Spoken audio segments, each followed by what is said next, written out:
બંને જણા કોલેજમાં ભણતા હતા. They got introduce to each other, got into a relationship. બંને MBBS પૂરું કર્યું. બંનેની ઈચ્છા હતી કે આપણે મેરેજ કરીએ, we live together fine. But for some reason their parents did not permit them. They continued. Post graduation ચાલુ કર્યું. The relationship was on. Post graduation પૂરું કર્યું પછી પાછી મેરેજ માટેની વાત ઘરે મૂકી. For some reason parents did not allow from both the sides. એટલે they started their jobs as dental surgeons. અમદાવાદની 2 મોટી હોસ્પિટલમાં બંને જણાને જોબ મળી ગઈ. એમાં પણ થોડા વર્ષો ગયા. બંનેની ઉંમર 33, 34, 35 થઈ ગઈ. પછી પેરેન્ટ્સ એમ થયું કે હવે આપણે પરમિશન આપી દઈએ, let them marry and be happy. એટલે મેરેજ કર્યા. 10 years of marriage, 7-year-old girl. અને પછી for as nature would have permitted or destiny would have gone that side, કે જે લેડી ડોક્ટર હતા એની ઇન્કમ વધવા માંડી, એની પ્રેક્ટિસ વધવા માંડી. એટલે she decided to have purchase a plot, a land, construct a hospital, start a private practice. અને જે જેન્ટલમેન ડોક્ટર હતા એને હજી રૂટીન પ્રેક્ટિસ હતી, એટલે he still needed to work with the hospital. એટલે એક ઈગો પ્રશ્ન આવી ગયો, મેલ શોવિનિઝમનો પ્રશ્ન આવે ને કે how can my wife earn more than me. એ પાછો એક મોટો પ્રશ્ન આવે. એટલે એ પ્રશ્ન આવ્યો, એમાંથી મતભેદ શરૂ થયા, મનભેદ થયા, ડિવોર્સ સુધી વાત પહોંચી. બંને અલગ રહેવાનું શરૂ કર્યું. અને ભારતના કાયદા પ્રમાણે એ લોકો 1 વર્ષ જુદા રહ્યા પછી કોર્ટ બોલાવે અને કોર્ટ એમને કહે કે હવે તમે મ્યુચ્યુઅલ અન્ડરસ્ટેન્ડિંગથી પેપર સાઇન કરતા હોય તો કરી નાખો.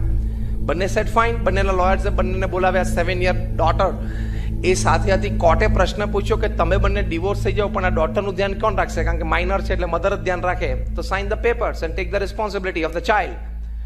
તો પેલા લેડી ડોક્ટરે કીધું કે જો મારી પાસે તો ટાઈમ જ નથી, હું તો સવારે 6 થી રાતે 10 વાગ્યા સુધી બહુ બિઝી છું.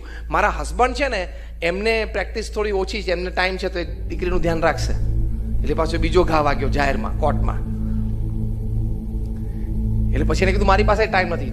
તો કોર્ટે કીધું તો અમે પેપર સાઇન નહીં કરવા દઈએ તમને, પહેલા આની કસ્ટડી ક્લિયર કરો. કોર્ટે વચ્ચેનો રસ્તો કાઢ્યો કે 2 બાજુથી ગ્રેન્ડ પેરેન્ટ્સને બોલાવો. આ ડોટરના મેટર્નલ ગ્રેન્ડ પેરેન્ટ્સ અને પેટર્નલ ગ્રેન્ડ પેરેન્ટ્સને તમે બોલાવો. બીજે દિવસે એ લોકો આવ્યા કોર્ટના પ્રોસિડિંગ્સમાં અને કોર્ટે પૂછ્યું એટલે એ લોકોએ પણ રકઝક કરી કે ભાઈ અમારી ઉંમર 65-70 વર્ષની છે, to raise up a small daughter at this age is difficult. એનું ક્લાસીસ હોય, ટ્યુશન્સ હોય, ધીસ દેટ. છતાં એ નાની દીકરીની નાની એની મેટર્નલ ગ્રેન્ડ પેરેન્ટે, ગ્રેન્ડ મધરે નક્કી કર્યું કે ચલો હું જવાબદારી લઈશ.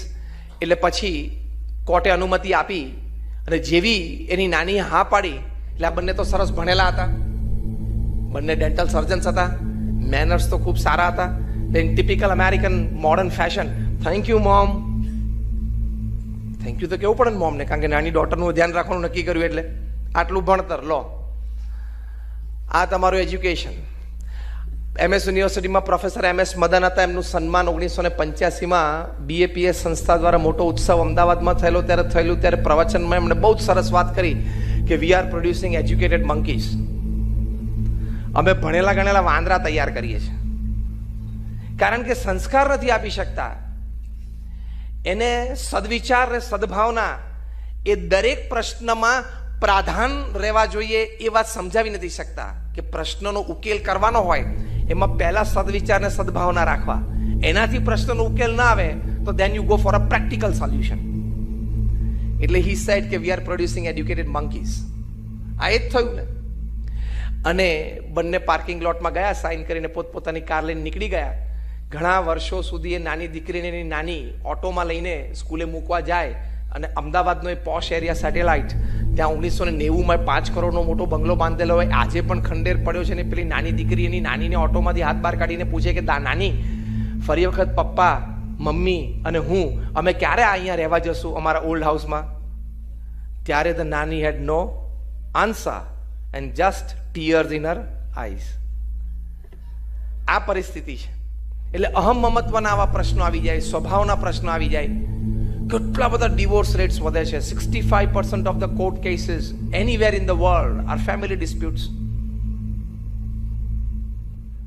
એમાં સમજવાની તૈયારી નહીં.